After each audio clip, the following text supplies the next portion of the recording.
Assalamu alaikum. Hello everyone. Welcome to our English learning class. শিক্ষার্থীরা, আজ থেকে আমরা ইংরেজি শেখার একটি গুরুত্বপূর্ণ বিষয় ভার্বের 3টি ফর্ম শিখব ইনশাআল্লাহ। ইংরেজিতে সঠিকভাবে বাক্য তৈরি করতে হলে ভার্বের বিভিন্ন ফর্ম সম্পর্কে জানা খুবই জরুরি। বিশেষ করে প্রেজেন্ট, পাস্ট, পাস্ট পার্টিসিপল এই 3টি ফর্ম ভালোভাবে বুঝতে পারলে ইংরেজির অনেক কঠিন বিষয়ও সহজ হয়ে যাবে। তাই আজ থেকে আমরা খুব সহজভাবে উদাহরণ সহ এবং দাফে দাফে ভার্বের 3টি ফর্ম শিখব। So let's get started. চলুন প্রথমে জেনে নিই ভার্বের 3টি ফর্ম কী এবং কোথায় ব্যবহার হয়। আগে বাংলার একটি উদাহরণ দিই, তাহলে জিনিসটি বুঝতে সহজ হবে। যেমন আমি যাই, আমি গিয়েছিলাম, আমি গিয়েছি।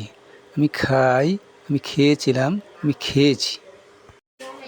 যাই, গিয়েছিলাম, গিয়েছি একই কথার 3টি রূপ। তেমনি গো অর্থ যাওয়া, আর এটির 3টি রূপ go and gone. Do did done, it eight eaten, right রোট written. এবার আসেন এগুলির ব্যবহার শিখি। সিম্পল প্রেজেন্ট সাধারণ বর্তমানকাল, আই গো টু স্কুল, আমি স্কুলে যাই।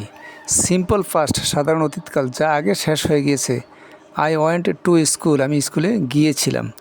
পাস্ট পার্টিসিপল বা present perfect tense, I have gone to school, আমি স্কুলে গিয়েছি, এটা present perfect tense. Present perfect tense কাকে বলে? যে কাজ আগে শুরু করা হয়েছিল আর এইমাত্র শেষ হয়ে গিয়েছে, যার ফলাফল বর্তমান আছে, তাকে প্রেজেন্ট পারফেক্ট টেন্স বলে।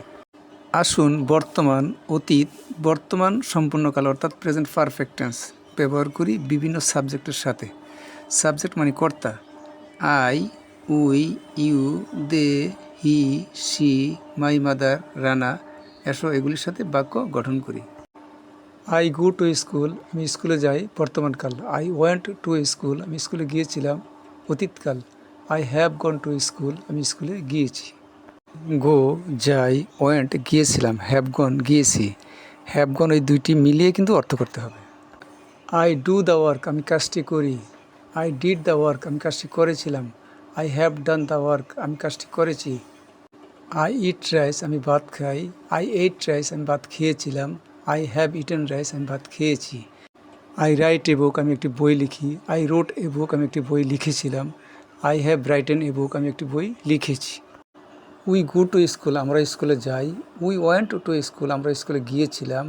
We have gone to school, আমরা স্কুলে গিয়েছি।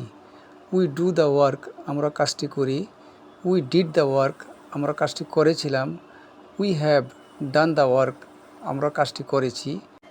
উই ইট রাইস, আমরা ভাত খাই। উই এইট রাইস, আমরা ভাত খেয়েছিলাম।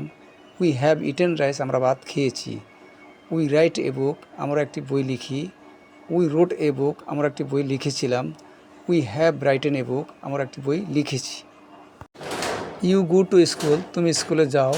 ইউ ওয়েন্ট টু স্কুল, তুমি স্কুলে গিয়েছিলে। You have gone to school, তুমি স্কুলে গিয়েছো। ইউ ডু দ্য ওয়ার্ক, তুমি কাজটি করো। ইউ ডিড দ্য ওয়ার্ক, তুমি কাজটি করেছিলে। You have done the work, তুমি কাজটি করেছো। ইউ ইট রাইস, তুমি ভাত খাও। ইউ এইট রাইস, তুমি ভাত খেয়েছিলে। You have been eaten rice, তুমি ভাত খেয়েছো। ইউ রাইট এ বুক, তুমি একটি বই লেখো। ইউ রোট এ বুক, তুমি একটি বই লিখেছিলে। ইউ হ্যাভ রাইটেন এ বুক, তুমি একটি বই লিখেছো। ইউ অর্থ তুমি, আবার ইউ অর্থ তোমরা।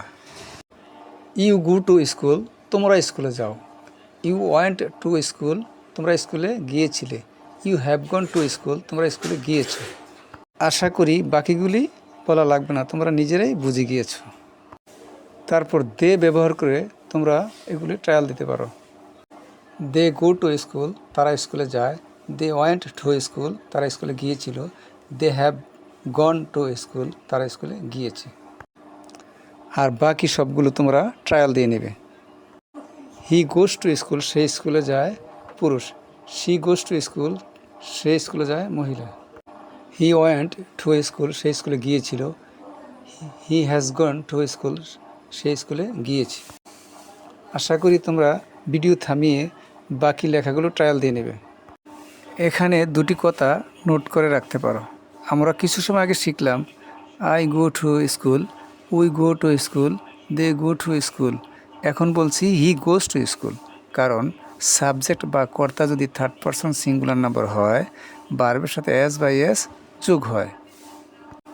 আমি তুমি ছাড়া সব থার্ড পারসন, তাহলে হি সি যেহেতু থার্ড পারসন, এজন্য গো এর সাথে ইএস যোগ হয়েছে।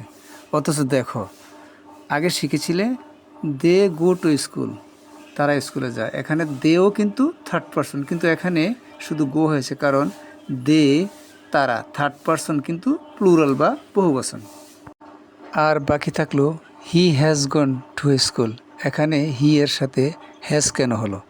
আগে শিখেছিলাম I have gone to school, we have gone to school. আমরা জানি প্রেজেন্ট পারফেক্ট টেন্সে ভার্বের পূর্বে পার্সন অনুসারে হ্যাভ অথবা হ্যাজ ব্যবহার হয়। আমি তুমি ছাড়া সব থার্ড পারসন, আর হি সি রহিম করিম তারা সবই থার্ড পারসন। এই সাবজেক্টগুলো দ্বারা যদি বাক্য গঠন করো, তাহলে হ্যাভ না হয়ে হ্যাজ বসবে।